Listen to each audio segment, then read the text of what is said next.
Pronto, pois vamos fazer a nossa segunda sessão. Vou tentar fazer um pouco menor, para não ficar muito tarde, porque o pastor pediu para abrir para perguntas, então podemos ter alguns minutos no final para perguntas. Não sei se é pergunta e resposta, porque eu posso não saber responder, mas pelo menos pergunta vai ter, tá certo? Arrependimento, caminho indispensável à mudança. Então, aqui eu estaria tratando da última, um pouco do conteúdo, da última parte do livro, especificamente capítulo 21. Tem o livro, você vai ver que tem letra B, arrependimento, caminho indispensável à mudança, e o título do capítulo logo embaixo. Caminho do arrependimento, a trilha que nos ajuda a recomeçar.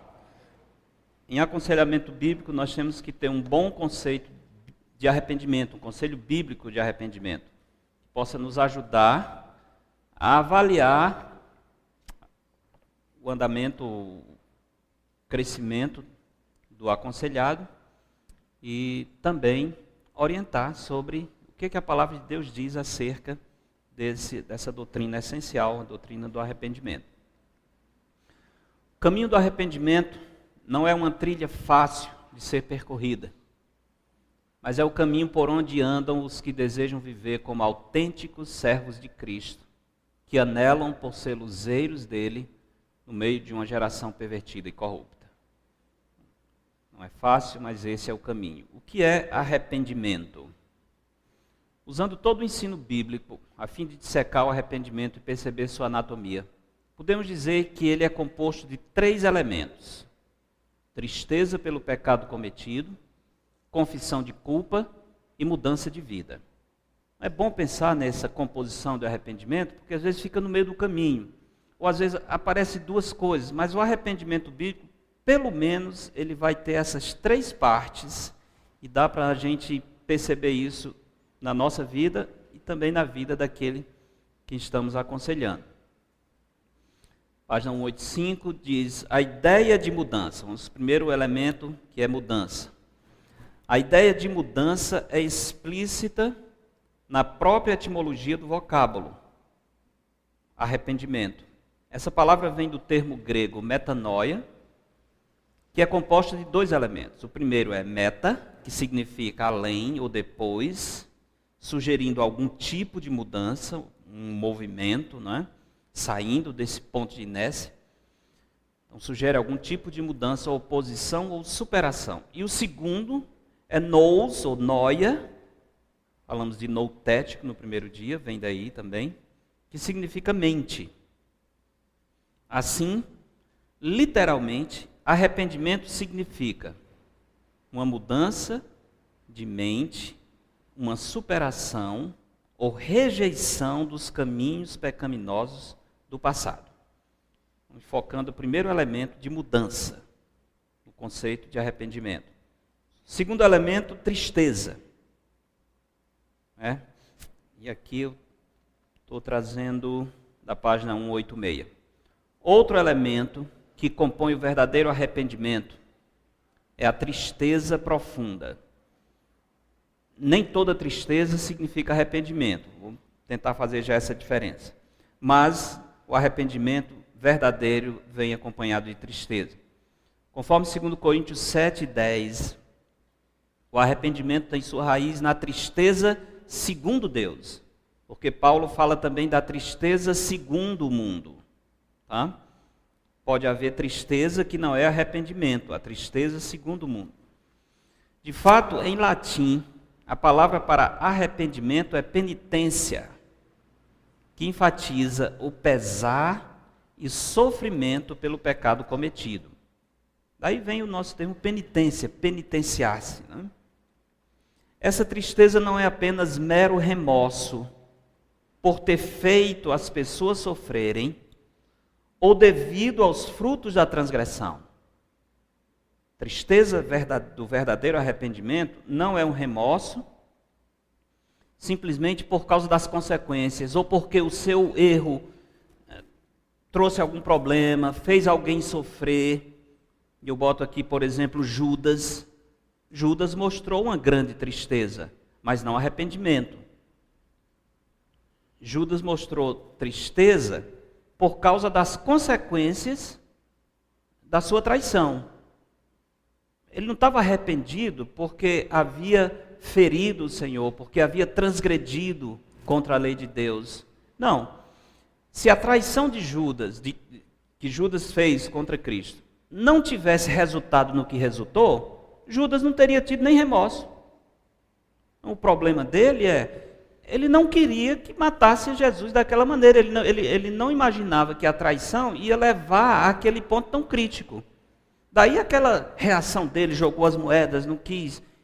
E a prova maior de que não houve arrependimento foi o ato de tirar a própria vida. Então, houve tristeza? Houve, mas não tristeza segundo Deus. Tá certo? É a tristeza daquela pessoa que está nas grades, atrás das grades, você chega para visitar no presídio, ele está muito triste. Ele está triste por causa das consequências só, porque ele não tem a liberdade. Não por ter matado alguém, por exemplo. A tristeza não foi a transgressão, ter assassinado. É a consequência só que eu estou sofrendo. Se eu tivesse feito o que fiz e não tivesse preso, eu não tinha nenhum remorso, nenhuma tristeza. Entende a diferença? Então não é remorso, mas é dor excruciante de um espírito quebrantado e contrito, que surge quando reconhecemos que ofendemos, agredimos e entristecemos o nosso Deus. Meu primeiro problema é com Deus, não é tanto com as pessoas. Tem problema com as pessoas sim, porque o meu pecado afeta as pessoas. Mas antes de tudo, eu estou sentindo o peso do que eu fiz contra o Senhor. Isso significa que o arrependimento depende do conhecimento de Deus, de percebê-lo como Ele é. Exemplos de verdadeira tristeza segundo Deus. Trago 2 exemplos, na verdade, acho que tem mais, mas eu destaco 2. Davi, no Salmo 51, que é o salmo que ele escreve após a confrontação por Natã, depois de assumir e admitir o seu pecado de adultério, que na verdade não foi só adultério, né? Começou com adultério, mas um pecado foi chamando o outro, daí veio mentira, traição, assassinato, enfim, várias coisas como consequência. Então, Davi no Salmo 51 é um exemplo. Ali, ele esquece todas as pessoas afetadas pelo seu erro e diz: pequei contra ti somente, e fiz o que é mal perante os teus olhos, de maneira que serás tido por justo no teu falar e puro no teu julgar. O crente em Cristo, quando ele se arrepende, ele sente muito por ter entristecido o Espírito de Deus. O seu maior pesar é ter agredido o Deus Santo, muito mais do que as outras pessoas. Claro que Davi sabia que o seu pecado tinha sido contra a sua família, contra os seus filhos, contra o reino, contra Batseba, contra Urias, contra Joabe, que recebeu aquela carta. O pecado de Davi tinha sido contra muita gente. Mas nesse momento de arrependimento, é como se ninguém mais importasse. Ele sente o peso maior por ter pecado contra Deus. É como se Deus fosse a única pessoa. O peso maior é exatamente esse. Outro bom exemplo de arrependimento é o publicano. O publicano da parábola, lembra? O fariseu e o publicano lá de Lucas 18. Jesus conta aquela história. O fariseu ora de si para si mesmo e diz: ó Deus, graças te dou, porque eu não sou como os demais homens. Eu jejum tantas vezes por semana, eu dou o dízimo, e eu não sou como esse desgraçado desse publicano que está aqui do meu lado. Não é? Quanto ao publicano, Jesus diz: o publicano, de longe, ele nem se aproximava do templo, ele sentia tanto o seu pecado que nem se aproximava. Nem sequer ousava levantar os olhos ao céu. Tamanha vergonha que ele estava sentindo diante de Deus. Mas batia no peito e dizia: ó Deus, sê propício a mim, pecador. Só isso. Não tem muita fala, mas tem um coração quebrantado. Ó Deus, sê propício a mim, pecador. Tenha misericórdia de mim. Senhor, eu estou rompido contigo. Tenha misericórdia de mim. E Jesus diz: digo-vos que este desceu justificado para a sua casa. Então ele mostra um espírito contrito, penitente e humilhado, reconhecendo a sua culpa e o merecido juízo de Deus. Sente-se esmagado sob o peso da vergonha. Ele está tão envergonhado que nem ao menos tem coragem de se aproximar do templo ou de levantar os olhos ao céu. Publicano estando em pé, longe, não ousava nem ainda levantar os olhos ao céu, mas batia no peito, dizendo: ó Deus, sê propício a mim, pecador. Essa expressão de bater no peito era uma expressão de profunda tristeza. Lembra as mulheres que seguiam Jesus quando estavam indo para o Calvário? Elas iam batendo no peito, mostrando a sua consternação, a dor do seu espírito. Era exatamente essa a expressão do publicano lá na parábola. Outro elemento no arrependimento é a confissão de culpa e disposição para enfrentar as consequências sem explicação e sem justificativa. Quando alguém vem dizendo assim: olha, meu irmão, eu errei, me perdoe, mas... Aí pronto, esse mas estragou tudo, né? Mas, se você pecou, se você está arrependido, confesse a sua culpa. Tá, pode ter outros fatores, outras pessoas, não interessa os outros. Eu pequei, me perdoe. Pronto. Na hora que você coloca uma justificativa, você está dando uma desculpa. Então, se está dando uma desculpa, você não tem dívida. A desculpa tira a culpa. Não é? A desculpa tira a culpa.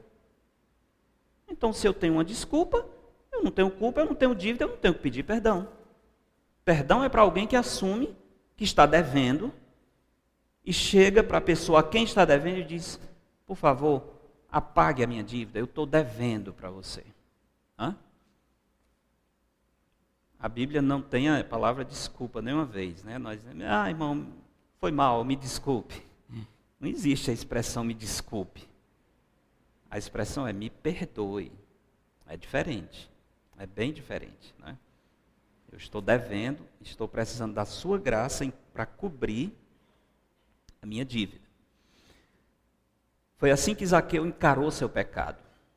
Imediatamente se propôs a fazer plena restituição, sem se importar com a vergonha que o seu ato poderia gerar perante os homens. Imagina, Zaqueu era um homem importante, era um publicano, era um rico, ladrão, mas era rico, né? A gente conhece muita gente assim. Era um homem que tinha uma posição destacada. Mas na hora que ele encontrou a Cristo, na hora que ele reconheceu os seus pecados, ele imediatamente se dispõe a restituir 4 vezes mais. Se eu defraudei, agora se eu defraudou foi muito, né? Mas ele não interessa, por exemplo, nem com o dinheiro, com os bens, eu vou restituir. Tudo que eu puder restituir, eu vou fazer. Não tem desculpa, não tem mais, simplesmente ele reconhece o seu pecado, ele apresenta pronto para fazer o que precisa. E os outros? O que os outros vão dizer? Não interessa o que os outros vão dizer. É muito bonito, é muito bom quando a gente vê uma pessoa que pecou ter o espírito de verdadeira confissão e arrependimento, sem se importar com quem quer que seja, só se importando com o Senhor. Dá aquela esperança de que vai haver restauração. Felizmente não se vê muito isso, mas eu já tive a alegria de ver. Lembro bem um amigo, um homem que era da igreja anos atrás, que foi pego em adultério. E foi uma coisa muito ruim, a esposa descobriu e ligou para mim, à noite, quase meia-noite. Ele estava chegando de viagem, ela já tinha todas as provas, só me ligou, e antes dele entrar em casa, disse: eu não quero nem que você entre, vai falar com o pastor. Eu disse: ô, meu irmão, deixa eu dormir, amanhã você vem. Tudo bem, né? Não tem opção não, é parte do ministério. Mas recebi com pesar, mas com prazer, porque era um casal também muito querido. Eu lembro muito bem, ele já vinha completamente arrependido, não houve nenhuma palavra de justificativa, mas a minha esposa, absolutamente, Pastor, eu pequei, realmente, não tenho o que dizer, é horrível. Isso é uma coisa que vem me perseguindo, minha esposa descobriu. Eu queria pedir perdão e queria saber do Senhor quando é a primeira oportunidade que eu posso ir perante a igreja, para confessar também para toda a igreja. Impressionante isso, né? Impressionante. E foi assim mesmo. Na próxima oportunidade ele veio de mão dada com a esposa. E confessou perante... Eu não pedi, eu não precisava insistir. Ele entendeu logo. Eu quero falar com a igreja pelo que eu fiz. E Deus abençoou. Essa família, graças ao Senhor, continua unida e bem. Pessoa arrependida diante de Deus experimenta uma completa mudança de mentalidade. O seu maior desejo é fazer as pazes com Deus e voltar a ter comunhão com Ele. Para atingir tal objetivo, se dispõe a abandonar tudo o que seja um laço ou uma lembrança do pecado. Quando nós recobramos o discernimento, olhamos a história, notamos o pecado, e o pecado deixa um rastro, deixa lembranças, deixa determinadas coisas. Quando o arrependimento acontece, a gente quer destruir tudo aquilo. Tudo que traz a memória, tudo que faz reviver, eu não quero saber, seja importante, seja coisa grande ou pequena, quando o arrependimento vem, a gente quer se livrar de tudo isso. Nada que traga à memória o pecado. Capítulo 22, dirigido por novamente, o valor do arrependimento na batalha contra o pecado. Como eu disse, um pouco sobre arrependimento e tristeza. Muitas vezes o arrependimento é confundido com tristeza ou desconforto. Esses sinais podem ocorrer, mas não são necessariamente evidência de arrependimento. Embora o arrependimento seja geralmente acompanhado por tristeza, o fato de alguém estar triste não é um teste confiável de arrependimento. É fácil apresentar remorso sem arrependimento. Por isso, Paulo qualifica o tipo de tristeza que acompanha um ato de real arrependimento, que é a tristeza segundo Deus. Há muitos motivos que podem causar tristeza em uma pessoa que está sendo confrontada com o pecado. A pessoa pode estar triste por causa das consequências desagradáveis dos seus atos, tais como perda da reputação, prejuízo financeiro, casamento desfeito, o peso da culpa, todo esse desconforto. E isso causa tristeza. Enquanto a tristeza de uma pessoa for resultado apenas dos prejuízos acarretados, ou do fato de ter sido descoberto, às vezes a pessoa está triste, não é pelo pecado, é porque me pegaram no pecado. Essa tristeza não é a tristeza do arrependimento. Porque se não tivessem me pego, eu não teria nenhum sinal de tristeza. Enquanto for por isso, ela não experimentará mudança de coração e cedo ou tarde voltará a praticar as mesmas coisas, somente tendo mais cuidado para se proteger, criando mecanismos que desviem a atenção de outrem do seu pecado. Não precisa pensar bem a relação entre tristeza e arrependimento. Intensidade do arrependimento, alcançando os pecados internos. Quando tememos apenas os homens e não a Deus, tornamo-nos especialistas em montar esquemas para não sermos descobertos. Veja esse versículo aí, em Provérbios 29, 25. Eu amo Provérbios e eu sempre incentivo a igreja que todo dia a gente tem que ler um provérbio. O provérbio é bom de ler todo dia porque são 31 capítulos, né? Então você pega a data do mês. Dia 10, provérbio 10. Dia 11, provérbios 11. Quantas vezes? Até morrer. Até morrer. Não tem prazo de validade não, tá? Quanto mais melhor. Então sempre dou esse conselho. E são capítulos pequenos, é sabedoria destilada em uma cápsula, né? Então você vê que tem muita citação de provérbios, porque eu leio demais provérbios. E esse 29 e 25 diz: quem teme ao homem arma ciladas, mas o que confia no Senhor está seguro. Não é interessante isso? Um dos temas bons de pesquisar em Provérbios é a diferença entre o temor dos homens e o temor de Deus. Certo? Quem teme os homens, isso é, quem está só mostrando uma imagem para os homens, quem quer só ficar bonito na foto, quem vive só de aparência, ele vive armando ciladas e esquemas para não ser pego. Não é? Ele não pode revelar quem ele é. Como ele teme os homens e ele adora os homens, ele tem que ter os seus esquemas. Então ele fica armando ciladas. Quem confia no Senhor está seguro. Não precisa armar ciladas, não precisa esconder nada, não tem subterfúgio.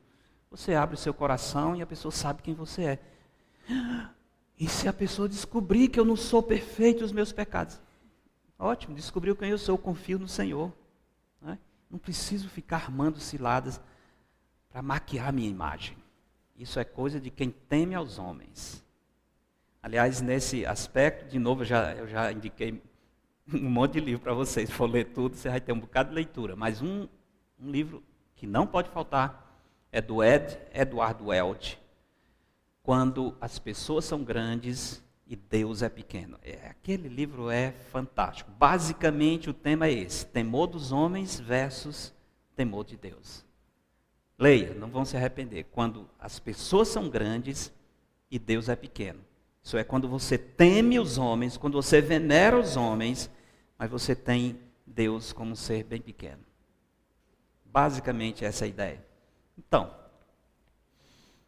quando tememos apenas os homens, tornamos-nos especialistas em montar esquemas para não sermos descobertos. Com isso ficamos tranquilos. Por exemplo, quando o pecado é inveja, cobiça, ganância ou algo semelhante, porque ninguém está vendo. Né? Eu estou aqui corroendo de inveja por dentro, mas ninguém sabe. Minha consciência fica cauterizada porque eu quero simplesmente apresentar uma boa imagem para os homens. E os pecados do coração os homens não veem.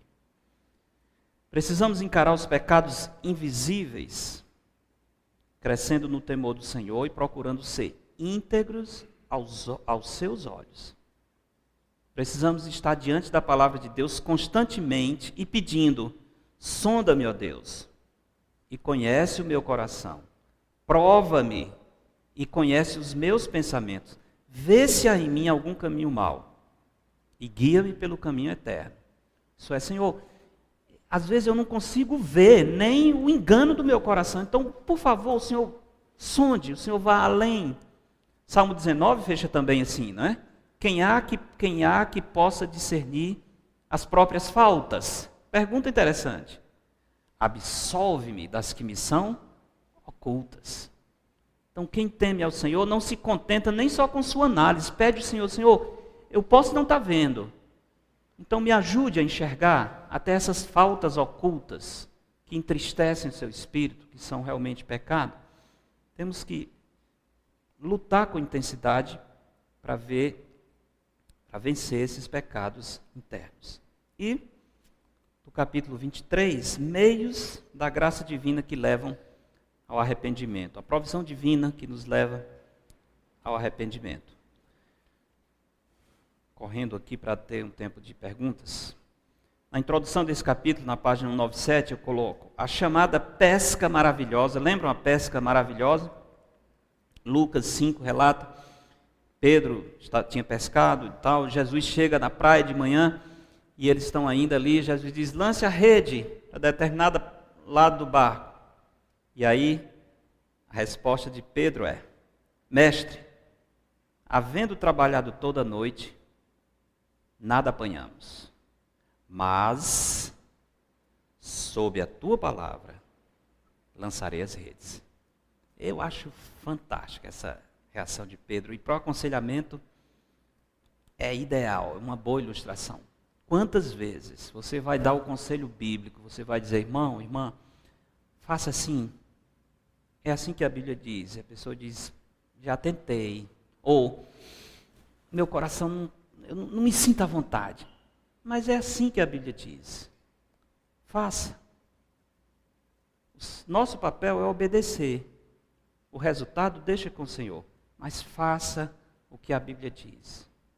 Não fique pensando na sua experiência, nas tentativas, porque é o que Pedro mais ou menos está dizendo aqui. Olha, nós trabalhamos a noite inteira.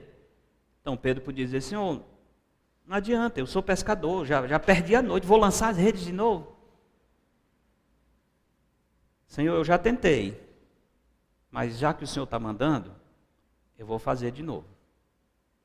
É porque eu quero? Não, eu não queria não. Honestamente, já me fez tantas vezes, já pediu perdão, já perdoei, já vim de novo, o que eu queria era soltar a mão no pé do vidro dele. Mas, Senhor, o Senhor manda 70 vezes 7, honestamente, por mim eu não queria, mas sob a tua palavra, eu vou fazer, tá certo? E às vezes a gente vai chorando, faz como quem está bebendo um remédio amargo, mas é porque o Senhor mandou, foi o Senhor que mandou, tudo bem, eu vou fazer. Os resultados deixa com o Senhor, certo? Os resultados deixa com o Senhor, mas a experiência é essa. Nós obedecemos ao Senhor porque Ele mandou, muitas vezes sem querer, só por dever. E no meio do caminho o Senhor muda os sentimentos e nós passamos a gostar do que estamos fazendo. Então, o caminho é, faça o que a Bíblia diz. Muitas vezes estamos marcando passo na nossa caminhada com Cristo por causa da nossa indisposição de lançar mão dos meios que Deus nos apresenta. Queremos uma pesca maravilhosa, desde que não tenhamos que lançar as redes. Os peixes pulando dentro do barco. Né? Em muitos casos, não queremos fazer a nossa parte em seguir pelo caminho que o Senhor nos aponta.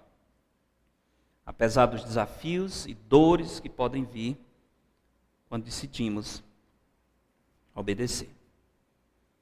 É fácil ficar lamentando à beira do mar, quando deveríamos tomar iniciativa segundo as ordens de Deus. Disse o Senhor a Moisés, por que clamas a mim? Diz aos filhos de Israel que marchem, né? Avancem, façam alguma coisa, não fica clamando, né? Você já sabe o que tem que fazer, então faça. 2 meios que eu destaco que o Senhor providencia para nós, que nos levam ao arrependimento. Primeiro, a confiança nas Escrituras. Eu preciso confiar que a palavra de Deus é o mais poderoso instrumento divino para operar a nossa santificação. Arrependimento verdadeiro está sempre ligado ao reconhecimento de que, de algum modo, estou vivendo de maneira contrária ao que é ensinado nas Escrituras. Jesus mostrou muito claramente que a palavra de Deus é indispensável na vida de quem deseja ser santificado. Santifica-os na verdade, a tua palavra é a verdade. Convicção de que a Bíblia nos foi dada por inspiração plenária e verbal é imprescindível para a minha disposição de me submeter a ela. Quando me coloco debaixo da autoridade das Escrituras, minhas resistências pecaminosas começam a se desfazer.